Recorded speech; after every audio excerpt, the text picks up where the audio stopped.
On July the 14th, IBM had its worst single day ever, worse than Black Monday 1987.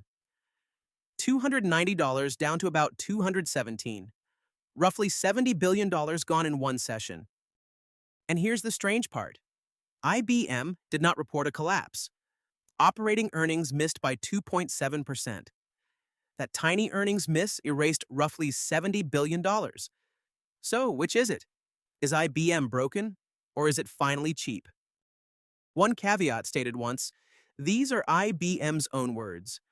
Preliminary. Finals and the outlook land July 22nd. Revenue $17.2 billion, up 1%. The street wanted 17.9. Operating earnings per share $2.93, up 5% year over year. The street wanted $3.01. That is the operating earnings miss, 2.66%. Hold that number. It is not what took a quarter of this company off the board. Three things did, and the first is not the one the headlines ran. 1. The deals did not close. Krishna's letter says large deals failed to close on the timelines IBM expected, and that this drove the majority of the shortfall. The chief executive used one word for the quarter: faltered. 2. The money moved. In the last weeks of June, clients pushed budgets into servers, storage, and memory, chasing supply before prices rose. That made the quarter a budget priority shock, not a simple demand collapse. 3. The outlook was withheld to July 22nd. Markets do not price silence, they sell it. Now what the selling walked past.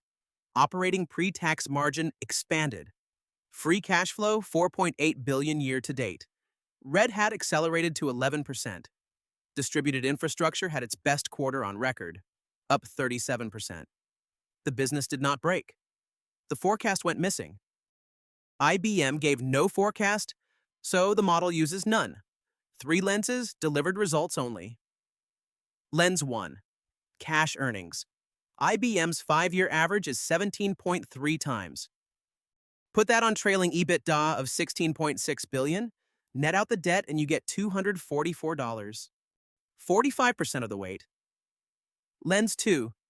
Net profit, 17.9 times on trailing operating EPS of $12.02, $215.16. 40%. Lens 3. Dividend yield, held to 15%. Before the letter, IBM traded at 19.9 times cash earnings, above its 5-year average of 17.3. After the crash, 15.7, below it. One session moved IBM from premium to discount. But the other lens says stop. On earnings, IBM still trades at 18.1 times against a 17.9 average. After a 25% crash, it is still slightly expensive. IBM's cheapest 5-year multiples return $169.82.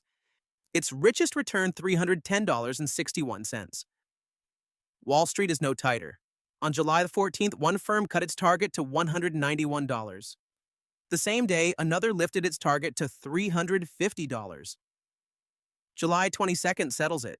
If the guidance confirms a weaker second half, the bear case becomes the base case. So, model against market. Blended fair value, $220.23. Market price, $217.05. A gap of 1.5%. After the worst day in its history, IBM is not cheap. It is fair. Repriced, not broken. The market removed a premium. It did not create a bargain.